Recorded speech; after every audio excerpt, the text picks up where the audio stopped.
할렐루야.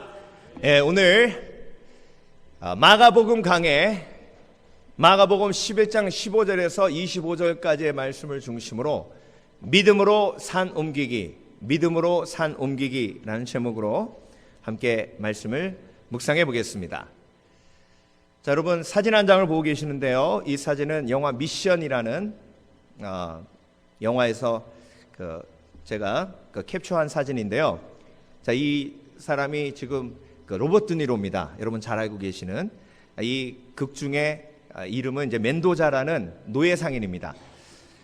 남미의 부족민들을 이제 잡아다가 노예로 스페인에 팔아먹는 그런 사람인데요. 그런데 지금 왜 이 무거운 짐을 가지고 강을 이렇게 건너고 있냐면 사연이 있습니다. 자기 약혼자가 자기 동생하고 사랑에 빠져가지고 그 장면을 목격을 합니다. 그래서 결투를 신청해서 자기 동생을 합법적인 방법으로 죽여버려요. 자기 동생을 죽인 다음에 너무 큰 죄책감 때문에 시달리다가 그 죄책감을 어떻게 하지 못하고 지금 이 짐을 가지고 강도 다니고 산도 다니고 이렇게 뭔가 자기 자신에 대해서 이렇게 징계하고 있는 겁니다. 자, 여러분, 이렇게 한다고 죄책감이 해결될까요? 이렇게 한다고 죄의 문제가 해결될까요? 가룟 유다는 이렇게 해보지도 않고 그냥 죄책감의 문제를 어떻게 해결했죠? 자살이라는 방법으로 해결을 했습니다. 여러분, 우리가 인생을 살면서 우리 삶 속에 산 넘어 산이 나오는 경우가 많습니다. 그런데 어떤 산은요, 우리가 넘을 수 있는 산이 있어요. 그래서 열심히 노력하면 그 산을 넘을 수 있습니다. 성경은 넘을 수 있는 산도 있다고 말씀하십니다. 복음 들고 산을 넘는 자들의 발길은 아름답다 하셨습니다. 그런데 오늘 본문에 나오는 산은 넘을 수 없는 산이에요. 인간의 힘으로 할 수 없는 산입니다. 그 산이 뭐냐면 우리가 오늘 그림을 통해서 보았듯이 죄의 산이에요. 죄의 산은 인간의 힘으로 넘을 수가 없어요. 인간의 힘으로 넘을 수 없는 산을 넘으려고 하면 상처만 받아요. 고통만 있습니다. 그리고 실패감만 있고 낙심만 계속 찾아옵니다. 그래서 여러분, 성경은요, 두 가지 산이 있는데 하나님의 도우심으로 넘을 수 있는 산이 있고 넘을 수 없는 산은 어떻게 해야 되냐면 오늘 본문에 나와 있는 것처럼 믿음으로 명해서 바다로 던져버려야 돼요. 그래서 여러분, 오늘 성경 본문을 쭉 보면서 예수님께서 세 가지 산에 대해서 말씀하십니다. 인간의 힘으로 넘을 수 없는 세 가지 산. 이 세 가지 산은 인간의 힘으로 넘으려고 하면 할수록 상처받고 낙심하고 고통밖에 없습니다. 그래서 예수님께서는 이 산을 넘지 말라고 하시고 이 산을 믿음으로 뭐하라고 하셨어요? 명해서 저 바다로 던져버리라는 것입니다. 그러면 그 세 가지 산이 무엇인가 오늘 함께 묵상해 보면서 하나님의 은혜를 나누기 원합니다. 이미 여러분들께 말씀드렸듯이 첫 번째 죄의 산입니다. 예수님께서는 지금 마가복음 11장에서 죄의 산을 말씀하고 계세요. 예루살렘으로 들어가셔서 제일 먼저 가신 곳이 성전입니다. 성전에 가셨더니 가관입니다. 아주. 그때 당시에 유월절을 맞아서 유대인들이 전 세계로 퍼져 있던 유대인들이 예루살렘으로 모입니다. 요세푸스의 기록에 의하면 그때 당시에 약 250만 명의 유대인들이 예루살렘에 모였다고 합니다. 여러분 생각해 보세요. 250만 명의 유대인들이 예루살렘으로 모였는데 예수님께서 그 사이에 예루살렘에 입성하신 겁니다. 그러니까 예루살렘 그 조그만 도시에 얼마나 많은 사람들이 있었겠습니까? 바글바글 했을 거예요. 그런데 그 유대인들이 예루살렘에 모인 이유가 뭐냐면 유월절에 성전에서 제물을 바치기 위해 모인 겁니다. 그런데 요세푸스의 기록에 의하면 그때 바쳐진 양의 숫자가 25만 마리 정도 된답니다. 그러니까 어마어마한 숫자예요. 100마리만 양이 이렇게 눈앞에 있어도요 정신없을 겁니다. 근데 25만 마리의 양을 유월절에 한꺼번에 하나님 앞에 드린 거예요. 자, 그러면 한번 생각해 보세요. 그 양들을 멀리 여행 오는 사람들이 데리고 오지 못했어요. 그러면 대목을 맞아서 6월절에 성전 안에서 유대인들이 들어갈 수 있는 그 땅에 뜰에 그 재물을 파는 사람들이 양을 준비해 놓고 있습니다. 그러면 멀리서 여행 온 순례자들이 거기서 성전에서 일단 자기가 가지고 온 돈을 이스라엘 돈 세겔로 바꿉니다. 그러면 그 환전할 때 그 환전상들은 돈을 벌죠. 그러니까 유월절이 대목이에요. 25만 마리의 양을 사기 위해서 돈을 바꿨다고 생각해 보세요. 돈을 바꾼 다음에 그 옆에서 바로 양이나 비둘기를 삽니다. 가난한 사람들은 비둘기 샀을 거예요. 그러니까 양이 25만 마리니까 비둘기도 그날 아주 이스라엘에 있는 비둘기는 다 죽었을지도 몰라요, 그날. 그런데 이런 어마어마한 금전적인 이익을 대제사장들과 종교 지도자들이 자기의 권력을 유지하는 데 사용했다는 겁니다. 그걸 예수님께서 들어가셔서 환전상에 상을 엎어버리시고 비둘기 파는 사람의 의자를 집어 던지신 거예요. 그러면서 하신 말씀이 뭐예요? 이 성전은 열방을 위해 기도하는 집으로 일컬음을 받아야 하는데 그것이 아니라 너희가 강도의 구렬로 만들었다는 거예요. 강도의 소굴로 만들었다는 겁니다. 너희가 너희 죄를 깨닫지 못하냐는 거예요. 그런데 이렇게 예수님께서 꾸짖으시면 무릎 꿇고 회개하면서 예수님 잘못했습니다. 우리가 잘못했습니다.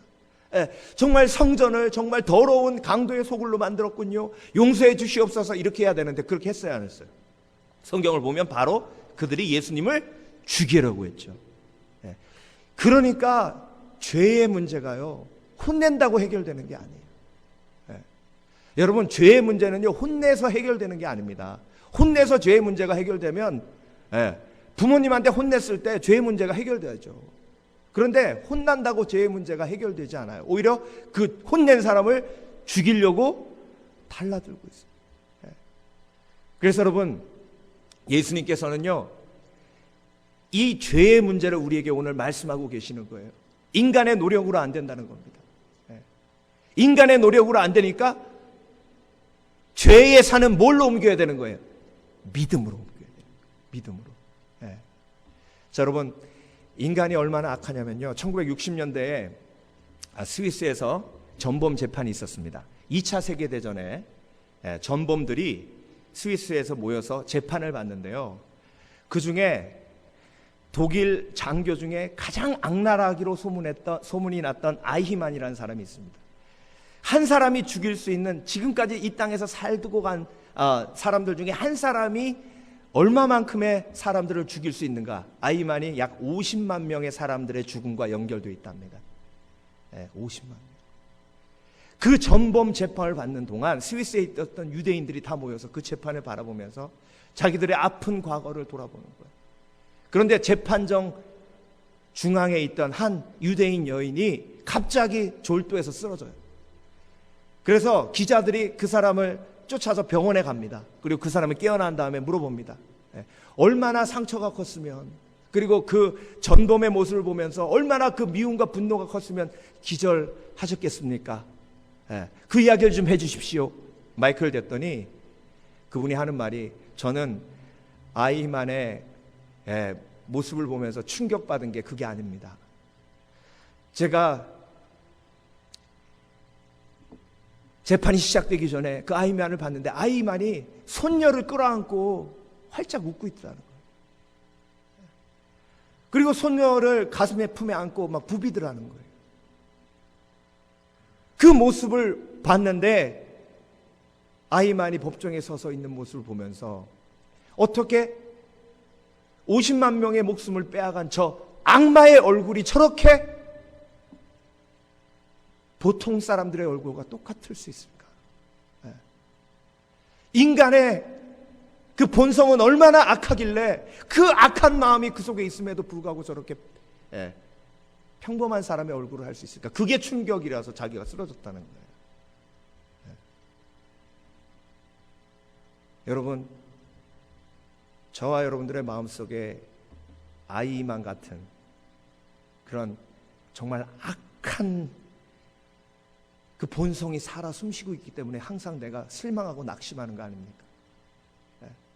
그래서 조금 착하게 살아보려고 하면 그때마다 내가 경험하게 되는 것이 실망과 낙심이지 않습니까? 그래서 내 힘으로 그 죄의 산을 넘어보려고 하다가 항상 우리가 뭐 하는 거예요? 실패하고 쓰러지고 넘어지는 거예요. 제가 오늘 설교를 준비하면서 정말 부끄럽고 정말 이야기하고 싶지 않은 한 사건이 생각이 났어요. 근데 성령께서 이걸 나누라고 하시는 것 같아서 제가 용기를 가지고 나눕니다. 얘기가 끝났을 때 아유 목사님 나쁜 사람이네 이렇게 하지 마세요. 제 부탁이에요. 여러분들도 아시듯이 제가 찬양 CD를 만들었잖아요. 그 찬양 CD를 만들기 위해서 많은 돈을 투자를 했습니다. 이제 그 찬양 CD가 나온 다음에 이제 그 투자금을 어떻게 해야 되는 거예요? 회수해야 되잖아요. 그러니까 그 스튜디오에서 저하고 이제 몇 명 같이 녹음을 했던 가수들이 모여서 함께 연합 콘서트를 해서 티켓을 많이 팔아서 뭔가 우리가 지금까지 투자한 투자 금액을 좀 더 거두고 또 하나님께도 영광 돌리고 그렇게 하기 위해서 모여서 회의를 했어요. 근데 한 친구가 뭐라 그러냐면 우리가 이럴 게 아니라 좀 이렇게 좀 간판을 좀 멋진 간판으로 세우자는 거예요. 야 그게 무슨 얘기냐 그랬더니 그냥 콘서트라고 하지 말고 소년소녀 가장 돕기 소년소녀 가장 돕기로 이름을 내자는 거예요. 그래서 내가 야 그러면 그 도와줘야 되잖아 그랬더니 그냥 콘서트 수익금 나오면 한 10만 원 떼어서 보내면 된대. 그리고 그 간판 딱 걸면 얼마나 사람들이 많이 오고 또 의미 있는 일에 우리가 동참하자 그럴 거냐는 거예요. 그래서 그렇게 했어요.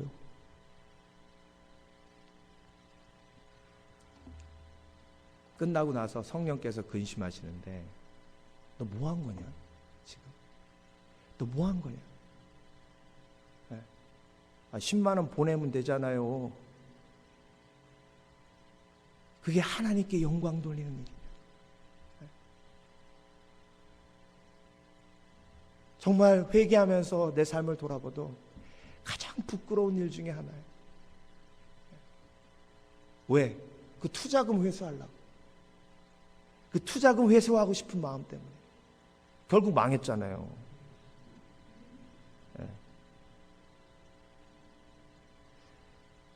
여러분 우리가 인생을 살아가면서 우리 앞에 맞닥뜨리게 되는 죄의 산이 있습니다. 내 속에 있는 그 악한 그 죄의 본성들, 그것들과 싸우면 너무 내가 무기력해요. 그렇기 때문에 예수님께서 우리에게 죄의 산은 넘는 것이 아니라 죄의 산은 믿음으로 바다에 던져버리는 거라고 가르쳐 주신 거예요. 그래서 내가 예수 그리스도 이름으로 명하노니 예수 그리스도께서 십자가에 못 박혀 죽으심으로 장사한 지 사흘 만에 부활하셔서 만일 너희가 너희 죄를 자백하면 저는 미쁘시고 의로우사 우리를 모든 불의에서 깨끗게 하신다 하셨기에 나에게 죄책감을 가져다 주고 나의 삶을 어둡게 만드는 이 더러운 죄야 바다에 던져질지어다. 그리고 그 다음에 하신 말씀이 뭐예요? 조금도 의심하지 말라. 그래서 조금도 의심하지 말라라는 말씀은요, 구하고 조금도 의심하지 말라는 말씀은 내가 하나님 복권을 당첨되게 하여 주시옵소서 믿습니다. 조금도 의심치 않습니다. 제가 요만큼이라도 의심하면 손에다 장을 지집니다. 제가 벌써 살 집 몇 채 받았습니다. 이게 조금도 의심 안 하는 게 아니에요. 지금 본문의 말씀의 흐름은요, 조금도 의심하지 말라는 말씀은 내가 용서받았음을 확신하고 그 용서받음에 대한 의심을 하지 말라는 말씀이에요. 그래야 죄와 싸울 힘이 생겨요. 내가 확실하게 용서받았다는 그 용서의 확신이 있어야 더 이상 똑같은 죄를 짓지 않고 싶은 열망과 마음이 생겨요. 여러분, 바른 마음이라는 책이 있는데요. 요즘 도덕을 연구하는 그 학자들이 지금까지 수없이 많은 연구를 하는 게 어떤 연구냐면 어떻게 인간을 교육해야 도덕적인 인간이 되냐는 거예요. 어떻게 아이들을 잘 교육을 해야 도둑질 안 하고 거짓말 안 하고 착하게 사는, 법 잘 지키는 그런 아이가 될 수 있느냐는 거예요. 그렇게 교육을 잘 시켜야 이 땅에 범죄가 없을 거 아니에요. 그러니까 윤리학자들, 도덕학자들은 그거 연구하는 거예요. 지금까지 어떻게 생각을 했냐면 거의 모든 학자들이 많이 가르치고 많이 배우고 그러면 착하게 도덕적으로 살 수 있다라고 생각했어요. 근데 요즘 들어서 윤리학자들이 생각을 바뀌게 된 게, 다른 논문들이 나오게 된 게 어떤 부분이냐면 인간은 교육으로 도덕적으로 되지 않는다는 거예요. 아무리 교육시켜도 제일 나쁜 짓 많이 하는 사람들이 교육을 많이 받은 사람들이라는 거예요. 그러면 그 윤리학자들이 발견해낸 게 뭐냐면 도덕은 감정으로 호소해야 된다는 거예요. 나쁜 짓 하고 싶지 않은 마음이 생겨야 된다는 거예요. 감정적으로. 그게 성경 말씀이거든요. 아이고 목사님 하나님의 말씀을 가르치라 하셨잖아요. 하나님의 말씀을 가르치면서 너의 마음과 뜻과 정성을 다해 하나님 뭐하라? 사랑하라. 사랑받은 사람이 거룩하고 싶은 마음이 생기는 거예요. 그러니까 요즘 들어 도덕학자들이 발견하는 건 결국 성경의 진리를 발견한 거예요. 여러분, 내가 하나님 앞에 죄의 산을 넘으려고 하지 않고 하나님의 은혜 속에 믿음으로 죄의 산을 옮겨주시는 하나님의 은혜를 경험하면 그게 하나님의 사랑을 체험하는 것이고, 하나님의 사랑을 체험할 때 내가 거룩하게 살고자 하는 열정이 생기는 거예요. 그래서 아이들이 삐뚤어 나가는 건요, 부모님의 사랑을 느끼지 못해서예요. 부모님의 사랑을 아는 것보다 더 중요한 건 뭐냐면 부모님의 사랑을 느끼는 거예요. 물어보세요. 제가 성경 공부하면서 청년들한테 수없이 물어봤습니다. 너 부모님이 너 사랑하는지 아느냐? 그러면 다 안 돼요. 근데 부모님이 널 사랑하는지 느꼈냐? 그러면 그래요. 왜? 사랑을 느끼는 건 은혜를 베풀 때예요. 용서할 때예요. 용서가 마음속에 확신이 되어지지 않으면 사랑을 느끼지 못합니다. 그러니까 맨날 혼내고 어휴 저 유리창 4개 깬 녀석 밥은 그냥 엄청 먹네. 2그릇 먹네. 밥이 아깝다 야. 좀 전에 용서해놓고 그렇게 얘기하는 거예요. 네가 내 칠순잔치 해줄 줄 알았는데 내가 80이 다 돼도 그게 상처가 된다 야. 지나고 나도 계속 똑같은 말 똑같은. 그러니까 머리로는 사랑하는 것 같은데 가슴으로는 용서라는 게, 은혜라는 게 경험되어지지 않으니까 계속해서 상처만 받는 거예요. 여러분, 거룩에 대한 결단은요, 사랑받을 때 생깁니다. 그래서 우리가 죄의 산과 싸울 그 힘으로 하나님의 은혜를 체험하고 하나님의 은혜를 통해서 거룩으로 나아가야 될 줄 믿습니다. 그래서 여러분, 죄의 산은요 우리가 넘는 게 아니에요. 믿음으로 명해서 바다로 던지우라 하시는 예수 그리스도의 은혜에 우리의 삶을 맡기는 겁니다. 두 번째, 믿음으로 산 옮기기. 두 번째 산은 죽음의 산이에요. 죽음의 산. 베드로가 생각이 나서 여짜오되 랍비여 보소서 저주하신 무화과 나무가 말랐나이다. 자, 여러분, 베드로가 지나가면서 다시 예루살렘으로 들어오면서 베다니로 가셨다가 예루살렘으로 들어오면서 무화과 나무를 보니까 예수님께서 저주하신 무화과 나무가 말랐어요. 이 저주라는 단어를 번역을 좀 잘못했는데 이 저주라는 단어의 헬라어 원어의 뜻을 보면 심판이라는 뜻이 있어요. 예수님께서 뭐 하신 거예요? 심판하신 거예요. 심판의 결과는 죽음입니다. 그런데 심판을 넘어서는 게 은혜예요. 심판을 넘어서야 은혜가 임하고, 은혜가 심판을 넘어서게 하는 겁니다. 그러면 심판을 넘어섰기에 생명이 있는 거예요. 예수님께서 무화과 나무를 심판하신 거예요. 심판하시면 죽습니다. 저와 여러분들도 마찬가지예요. 예수님께서, 하나님께서 우리를 죄로 심판하시면 우리는 죽습니다. 안 죽으려고 발버둥을 쳐도 죽습니다. 인간이 죽는 이유는 뭐예요? 죄 때문이에요. 죄가 장성한즉 욕심이 잉태한즉 죄를 낳고 죄가 장성한즉 사망을 낳느니라 하셨어요. 자, 그래서 우리가 지금 죽음의 산을 넘으려고 노력을 해봤자 소용없어요. 넘을 수 있어요, 없어요? 못 넘어요. 예.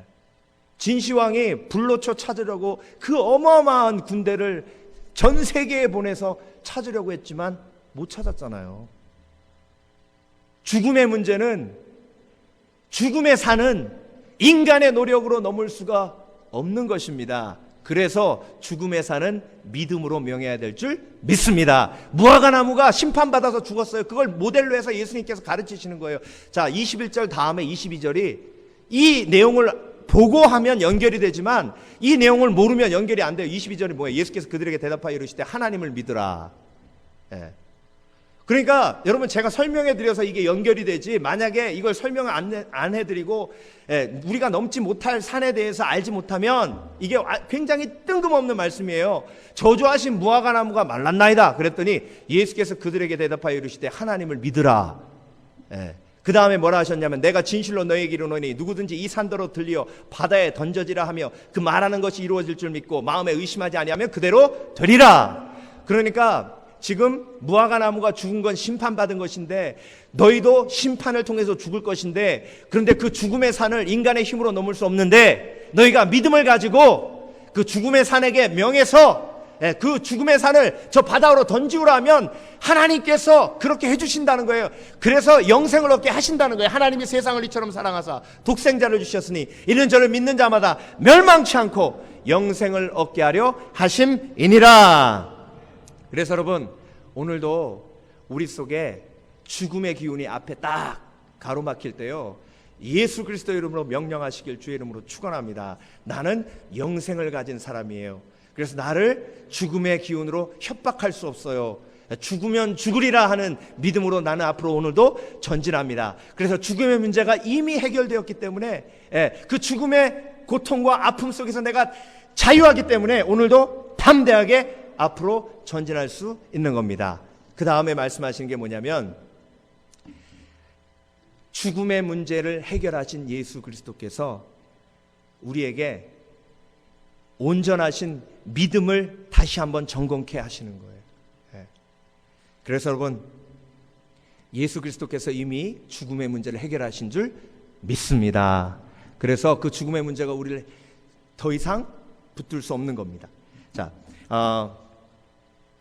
2001년 9월 11일에 뉴욕에 9.11 테러가 있었죠. 비행기 2대는 뉴욕 맨하탄 월드 트레이드 센터를 공격을 했고, 2대는 펜타곤을 공격을 했는데, 한 대는 펜타곤에 떨어지고 한 대는 그 도중에 그 비행기 타고 있는 사람들의 그 노력으로 그 비행기가 펜타곤에 떨어지지 않았습니다. 그런데 펜타곤에 떨어졌을 때, 그때 그 비행기가 떨어진 30cm 바로 옆에 있었던 사람이 있었는데, 그분이 브라이언 버드웰이라는 중령입니다. 30cm밖에 떨어져 있지 않았으니까 비행기가 펜타곤에 떨어지고 바로 그 몸 전체가 불덩이가 됐어요.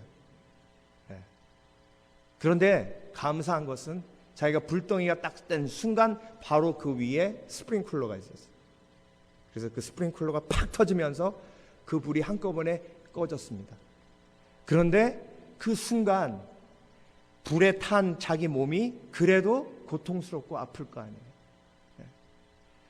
그래서 나는 죽어가는구나, 이제 내 삶이 마무리되어 가는구나. 불은 꺼졌지만 너무 아픈 거죠, 그렇죠? 가장 아픈 상처가 불에 탄 상처잖아요.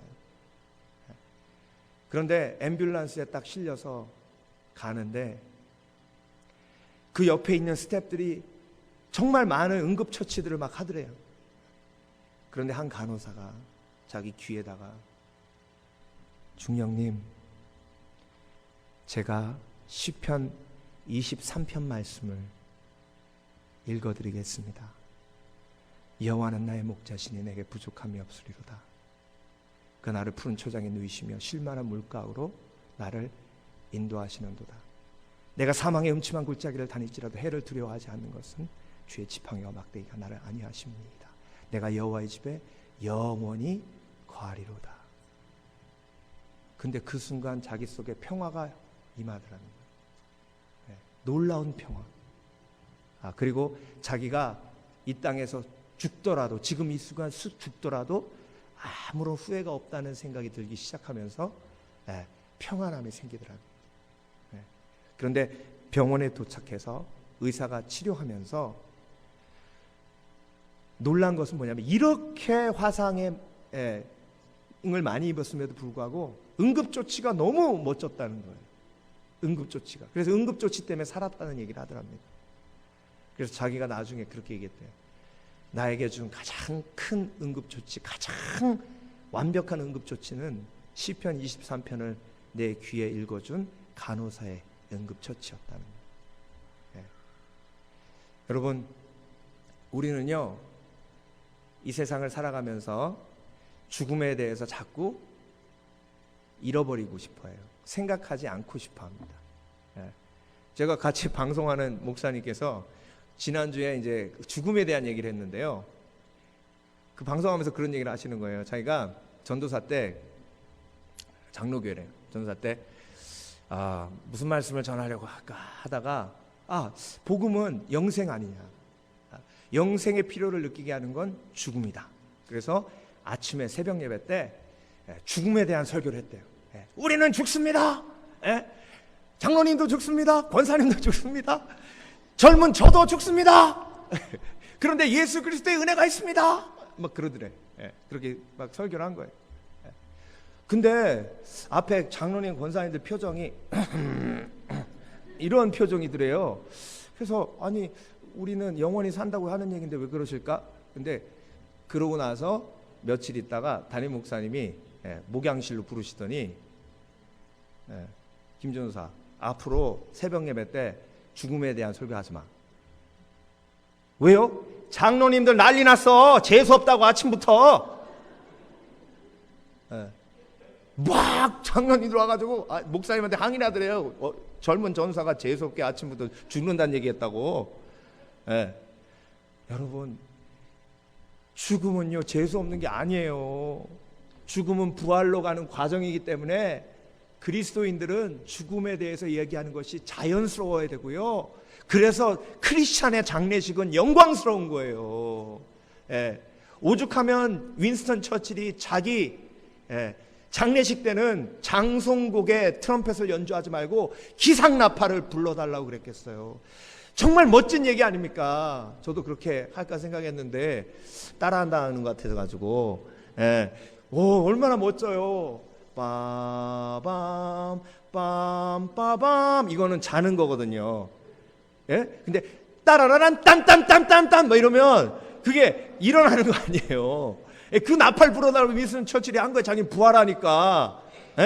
여러분, 우리가 이제 부활절을 앞두고 죽음을 마음껏 묵상할 수 있는 것이, 죽음의 산을 이미 예수 그리스도가 믿음으로 옮길 수 있는 힘을 우리에게 주셨기 때문에 우리가 죽음의 산을 예수 그리스도로 명할 때에 바다로 던져지는 역사가 있을 줄 믿습니다.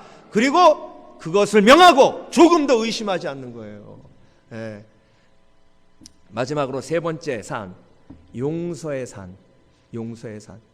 여러분, 이게요, 이 믿음으로 산 옮기기라는 관점으로 마가복음 11장을 봐야 이 이야기들이 연결이 돼요. 성전 정화, 그 다음에 무화과나무 이야기, 그리고 산을 옮기는 이야기, 그 다음에 뜬금없이 또 용서에 관한 얘기가 나와요.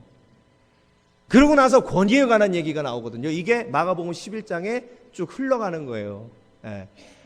그런데 여러분, 11장 24절입니다. 그러므로 내가 너희에게 말하노니 무엇이든지 기도하고 구하는 것은 받은 줄로 믿으라. 그리하면 너희에게 그대로 되리라. 이 얘기는 무슨 얘기라 그랬죠?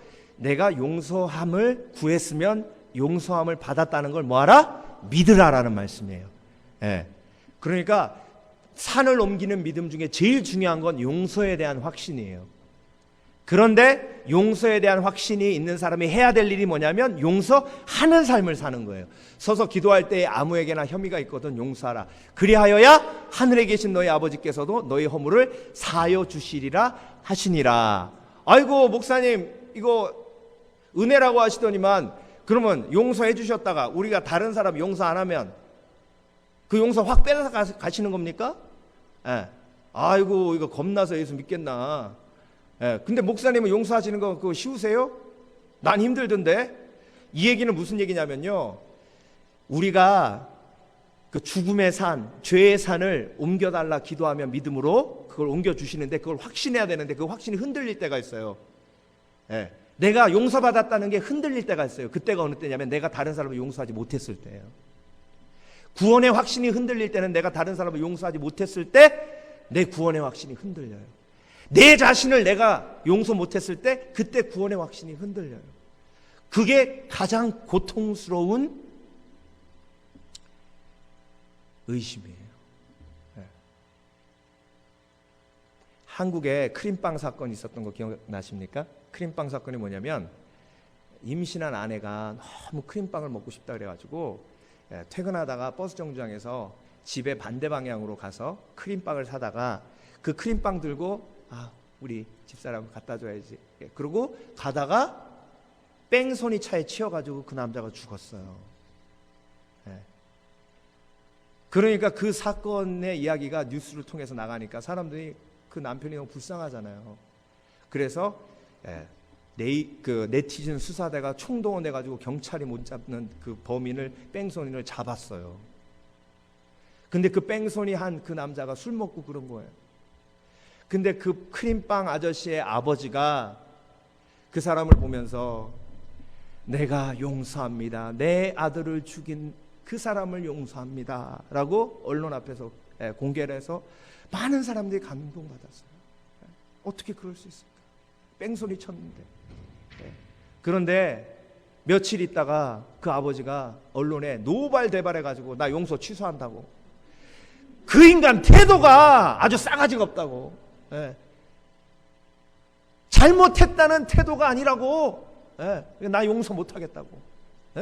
지가 와가지고 막 박삭 빌고 막 눈물 흘려도 시원찮을 판에 카메라 보고 눈을 딱. 그게 어떻게 잘못을 뉘우치는 사람의 모습이냐고.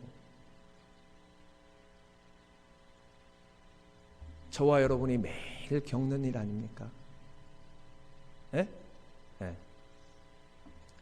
얼마 전에 그 인터넷에서 한 글을 봤는데, 그 글에 이제 내용이 뭐냐면 상담을 요청하는 거예요. 사람들에게 뭐라고 되어 있냐면, 5년 이상 사귄 여자친구가 있는데 카페에서 우연히 화장실 간 사이에 그 여자친구의 핸드폰을 보다가 메시지란에 낯선 남자의 이름이 있어서 나도 모르게 그걸 누르게 됐어요. 그러는데 눌러서 맨 마지막에 나온 메시지에 하트 그림이 그려져 있고 보고 싶어 이렇게 돼 있었다. 저는 그 메시지 한 문장을 보고 뚜껑이 열렸습니다. 화났다는 얘기죠. 그리고 그 핸드폰을 땅에다 집어던지고 싶었지만 차마 그렇게 못하고 여자친구가 화장실 갔다 왔을 때 그때부터 따져 묻기 시작했습니다. 그랬더니 여자친구의 말이 그냥 친구야 그러더래. 그럼 너 왜 하트는 왜 보냈어? 그러니까 난 친구의 우정의 표현으로 보낸 거야. 그러면 나한테 왜 하트 안 보냈어? 너는 우정이 아니니까 그러더래. 그러면서 그 글을 옮긴 건요, 그 여자친구를 죽어도 용서를 못하겠다는 거예요. 이 얘기를 들으시고 여러분 어떤 마음이 드십니까? 아유 그 남자가 쪼잔해가지고 아유 그냥 이런 생각을 하시겠습니까? 아니면 맞아 나도 그럴 때 있어. 정말 용서하고 싶어도 용서가 안 돼. 여러분 용서는요 넘어야 할 산이 아니라 치워야 할 산이에요. 용서는 인간의 힘으로 할 수 없는 겁니다. 그래서 예수님께서 성령을 우리 가운데 보내주신 거예요. 해체주의라는 철학이 있는데요, 어렵다고 선입견 가지지 마시고 들어보세요. 쉬워요. 해체주의란 뭐냐면, 해체주의라는 철학의 선구자는 이제 자크 데리다라는 철학자인데요. 자, 그 해체주의의 특징이 뭐냐면 질문을 던지는 거예요. 이 컵이 과연 컵인가? 웃기는 철학이죠. 용서 과연 인간이 할 수 있는가? 이렇게 시작하는 철학이에요. 근데 작 데리다가 용서에 관한 글을 썼는데 어떤 내용이냐면, 용서는 인간이 조건 없이 해야 완전히 용서가 되는데 인간은 항상 조건을 단다는 거예요. 그러니까 조건을 단 용서는 용서가 아니라 거래라는 거예요. 그래서 인간이 하는 용서는 조건 있는 용서기 때문에 그건 용서를 가장한 거래이고, 결국은 인간은 용서할 수 없는 존재라는 거예요. 그게 자크 데리다의 이론이에요. 여러분, 인간은 용서할 수 없는 존재입니다. 그래서 예수 그리스도의 은혜가 필요한 거예요. 용서해야 자유하고 용서해야 평안한데, 용서할 수 없기에 용서할 수 없는 그 미움의 산이 내 앞에 딱 버티고 있기 때문에 그걸 옮길 수 있는 힘은 믿음으로밖에 오지 않는다는 거예요. 그래서 하나님께서 우리에게 큰 위로의 말씀을 주신 건요, 원수 갚는 것은 누구에게 속해 있다? 원수 갚는 것은 하나님께 속해 있는 거예요. 사울을 하나님이 다루셨잖아요. 다윗은 옷깃만 살짝, 그래도 그거 가지고 회개하고 통곡했어요. 하나님이 하시는 거예요. 용서해야 내가 평안할 수 있어요.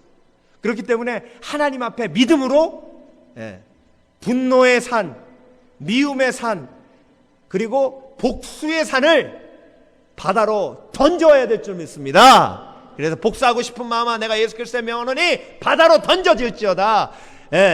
미움의 산아 바다로 던져질지어다. 죄책함아 바다로 던져질지어다. 그렇게 명하고 나가야 승리하는 거예요. 얼마 전 중국에서 아주 미담이 있었는데,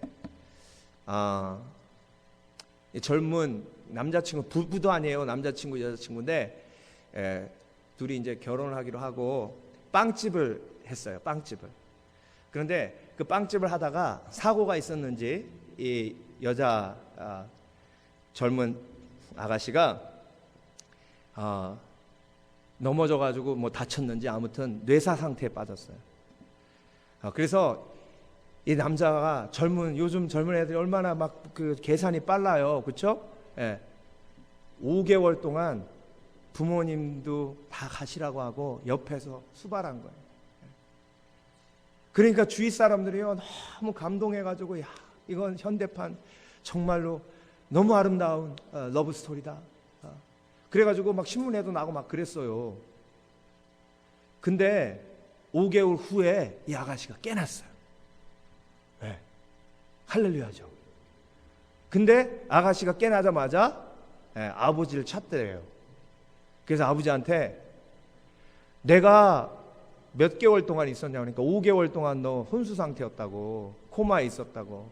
그러니까 이 여자가 하는 말이, 아빠 내가 빵집 하면서 빵 좀 태웠다고 저 인간이 나 두드러 패가지고 내가 이렇게 뇌사 상태에 빠진 거야. 그래가지고 이 아름다운 스토리가 이 흉악한 스토리로 변했어요 지금.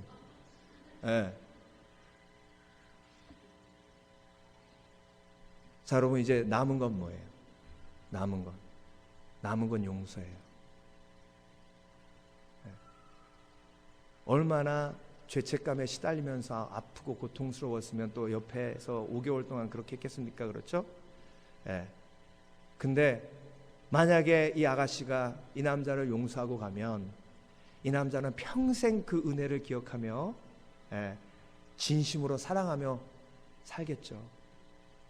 그런데 아이고 목사님이 그 사람 입장이 돼보세요. 나 같으면요 내 딸 그렇게 한 인간은 그냥 삶아 먹고 그냥 확 씹어 먹어도 속이.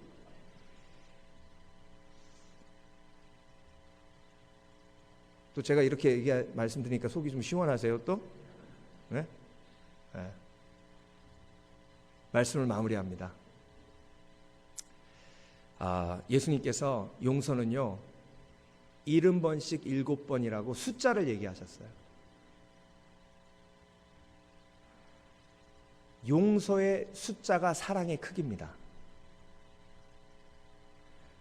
성경에서 용서의 숫자를 얘기하신 건 이유가 있는 거예요. 내가 그 사람을 몇 번 용서할 수 있느냐. 500번 용서했다가 한 번 용서 안 하면 그 관계가 깨지는 거예요. 그러니까 용서의 특징은 100점 맞아야 된다는 거예요. 인간의 힘으로 할 수 있어요, 없어요? 없어요. 그래서 그 미움의 산, 분노의 산은, 용서하지 못하는 그 산은 우리가 넘어야 할 산이 아니라 치워야 할 산인 것입니다. 인생을 살면서 여러분, 우리가 넘어야 할 산이 있고 치워야 할 산이 있습니다. 넘어야 할 산은 고난이고, 넘어야 할 산은 복음 들고 산을 넘을 때 그때 하나님께서 우리에게 주시는 그 힘과 능력을 체험하는, 우리가 할 수 있는 그런 산입니다. 그렇지만 우리의 힘으로 할 수 없는 은혜로만 가능한 산이 있습니다. 그 산은 넘으면 안 되고 치워야 됩니다. 그 산이 뭐라고요? 죄의 산. 그 산이 뭐라고요? 죽음의 산. 그리고 마지막으로 그 산이 뭐라고요? 용서의 산. 기도하겠습니다.